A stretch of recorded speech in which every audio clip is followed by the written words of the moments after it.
Hello, magandang gabi. Nagbabalik ang ating channel. Laging absent. We have a question here from, ito, binabasa ko. Sir John Carlo Posadas, 4 days ago. Sana po susunod i-vlog nyo ang packaging at ilang gram siya para magka-idea. Salamat po.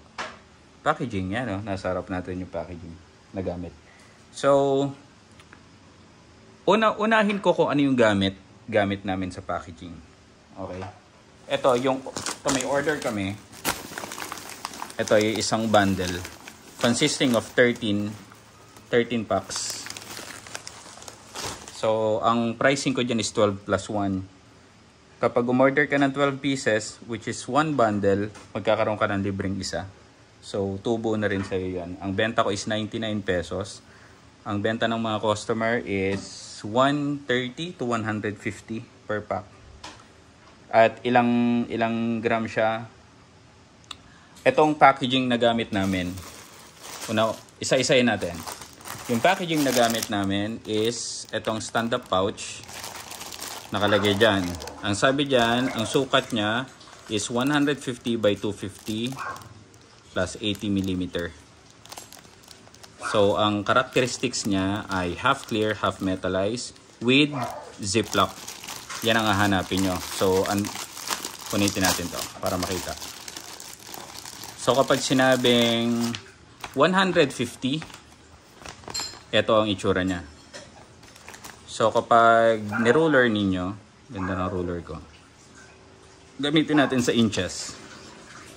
So, kapag sa inches, 150 yung lapad. Then, yung haba niya, from 0. Ang ingay naman nun ni Panda, 250 yung haba. So, yan. 250. Kung nakikita, basta ano siya, 150 by 250. 150, 250. Okay? So, yun yung hahanapin nyo. Kapag ganitong packaging, so open natin. So, may ziplock. Yan. Yan yung ziplock. Okay, pag in-open natin yan, yan ang magiging itsura niya. Okay? So, half metallized, sabi. Half metallized, silver yung likod. Half clear. Clear yung harap. So, yun yung hahanapin nyo. Tsaka with ziplock. Nalalak natin siya. Mang Domeng, kapag ba nilagyan namin yan, okay na yan, na naka-ziplock na yan, hindi na kailangan isil. Hindi. Sumisingaw to. Kahit naka-ziplock. Sumisingaw yan, true time. So, make sure na nasisil yan. Yung ibabaw. Meron ba ako nakasil dyan, mama? Wala nakaseparate dyan, no? Ito, naipak na? Itong kay tita? Wala. So, yan. Basta sealer. Maglalagay ako sa description. Ilalagay ko sa description lahat ng pwede nyong bilihan para hindi na kayo maghanap. Okay? Sa description, makita nyo. Click nyo lang yung description mamaya. Tapos makikita nyo, ilalagay ko lahat ng link doon kung saan kayo pwedeng bumili. Okay? So, nasagot na natin ng isa. Ito yung gamit namin, 150 by 250. Pero isi-share ko rin yung ibang mga pinagbibili ko na hindi ko naman nagamit. Kasi nga, ayoko na yung mangyari yung katulad nangyari sa akin na ang dami kong in-order na trial and error. Meaning, order ako ng order para malaman ko lang kung akma yung sukat sa akin. So, basically, ito lang yung umakma. Okay. So, kanina, ang inan natin is, nagalaw ko. Half clear, half metallized. Ito namang isa, mayroon man all clear. Tapos, ang sukat niya naman is 130 by 230, 70 mm. Ibig sabihin, ito naman, tanongin natin, yung ganito, itong 150 by 250, sagad nito na pwede mong ilagay na bigat ng chicharon ay 140. Sagad yun. Kasi kapag nag 150, 160 ka, depende na lang sa bigat ng chicharon mo. Hindi naman na siya masasara. Ang hirap na isara. So, pinaka comfortable dito is 120 to 140 grams. Okay? So, ito naman, labas natin. Ito naman yung all clear. Tapos, pag tinignan mo siya, kita mo yan, resealable din. Then, clear. Clear lahat.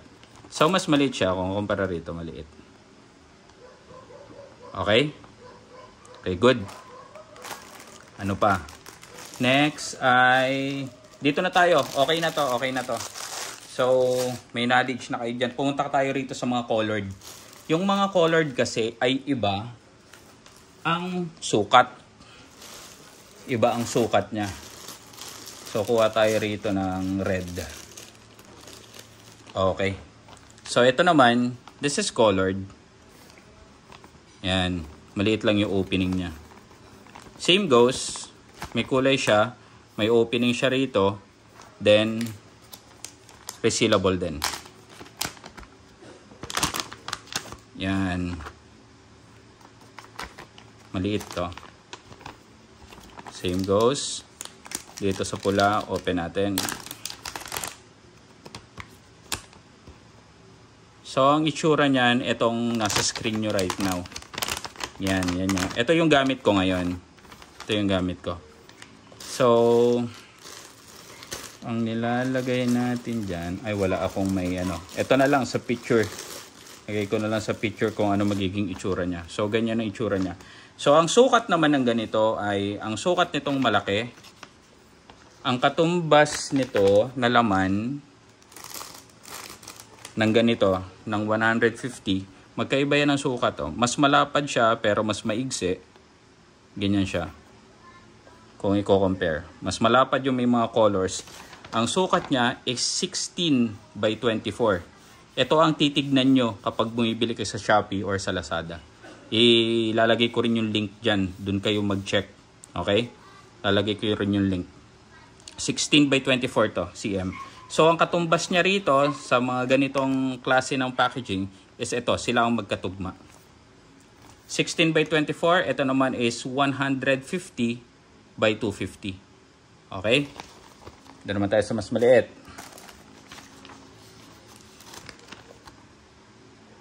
Mas malapad, mas bansot. Ito naman mas payat, mas mahaba. Ang nailalagay pala rito, balikan ko lang, ang nailalagay dito is almost 120 to 100 40, ganyan. Almost the same, almost identical. Magkaiba lang sila ng ng dimensions. Pero same. Ito naman ang nailalagay rito is 110. Ang sukat nito ay 14 by 20. Yan, 14 by 20. 110 grams ang nailalagay dito. Kung nakakita kayo ng mga bagnet chicharon, yung mga binibenta, makikita nyo yun. Ito ang gamit nila. Mas maliit, 110. Nabebenta nila ng mga 85 pesos. Ng mga wholesale, 80, 85, ganyan. Tingnan nyo yung difference sa size. Ito yung gamit ko. Ito yung gamit nila. Yan, ganyan siya. So, maliit. Okay, continue tayo. Naglobat lang. Let's go with our, ano bang tawag rito? Ito ay stickers. When it comes to stickers naman, medyo challenging ang stickers kasi kailangan marunong ka mag-layout. But then again, hindi naman, meron naman mga nag-o-offer sa online. Diba yan? Ingay ng mga aso. May mga nag-offer naman online na sila na yung gumagawa ng mga layout. Meron nga lang bayad pagpapagawa kayo doon. Anyways, ang pinaka problema kasi rito ay yung sukat nung sticker na ipapaprint ninyo. Yan naman usually. Kasi hindi nyo nga sure kung ano yung magkakasya dyan.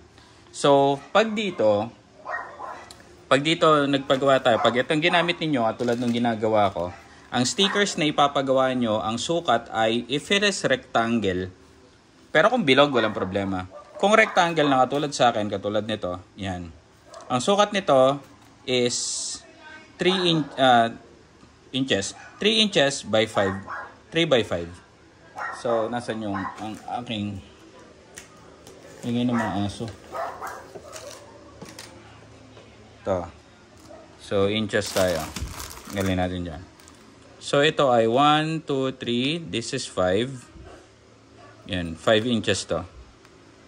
Hindi lang makita 5 inches. Ito ay 3. So, ang height niya is 3. Ang haba niya, ang width niya is 5. So, 3x5. Yan siya pag kinabit. Lagay natin tong ibang stickers. Ito yung mga sobra-sobra kong stickers doon sa mga resellers. Ito, yan. Yan. Ito akin to. Ito akin din. So, yan. Ito, resellers din. So, same sukat siya. Kapag may mga nagpa-resell sa akin, kapag, let's say for example, ang minimum ko for reselling is 3 bundles. So, that's 36 pieces plus 3, 39 pieces. Bale, may libreng 3. Libre na yung layout. Ako na yung magli-layout. Bigay lang kayo ng information kung ano yung gusto nyong ilagay dun sa logo. Or anong yung gustong ilagay dun sa pinaka-label. Then, ako nagagawa na, tapos bibigay, isasend ko sa inyo. Sinasend ko sa mga client pala. Tapos, after nun, hihingian ko sila ng approval. Ganun siya. Ganun siya kinakalabasan.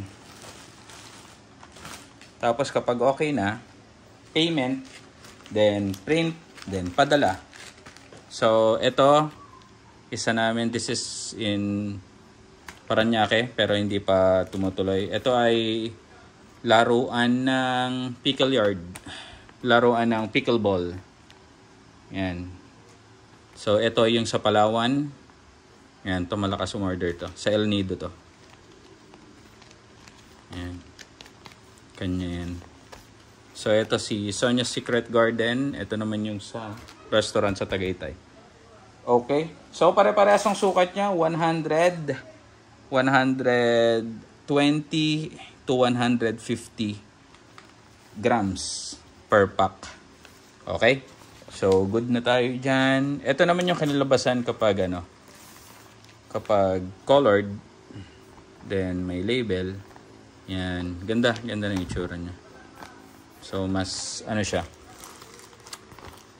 Mas, let's say, mas presentable tignan yung colored. So, okay na yun. So, next naman, sir, ano ang ginagamit mo naman na paper for your sticker? Ito ang pinakamura and pinaka-practical na gamitin. Yan, lalagay rin natin sa description below. Ito ang kinuha ka. Kasi 100 piraso na siya. Makapal pa, 135 GSM. Ito yung kapal eh. Ito yung kung ilang piraso. So, tingnan natin. Hindi rin naman madidistinguish. Anyways, pakita ko lang. Ito siya. Ang kagandahan kasi rito, kapag yung may mga times kasi na etong chicharon na to, kunyari yan, chicharon na yan, nilalagyan na namin ng laman yan, then kapag merong umorder na, let's say for example, ibang brand yung umorder at wala pang stickers yan, doon pa lang namin siya piprintan para mailagay. Now, mahirap kasing maglagay ng sticker kapag meron ng laman unless ang gamit mong sticker ay itong klaseng sticker. Why? Kasi ito, hindi siya nabibend. Kumbaga, kahit may laman siya, pwede ko siyang idikit. Pwede ko siyang idikit kahit may laman. Kayang-kaya. So, yan. Ito siya. Hindi kasi siya, wag kayong gagamit nung, ano bang tawag sa ganon? Wag kayong gagamit ng sticker na yung waterproof. Ito waterproof to eh.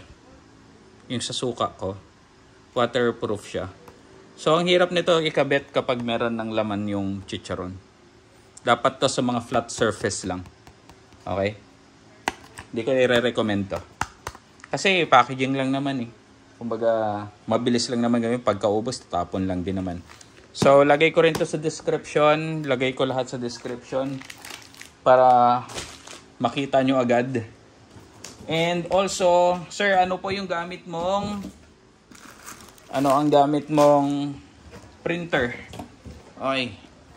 Ito ang gamit kong printer is Epson L3250. Okay.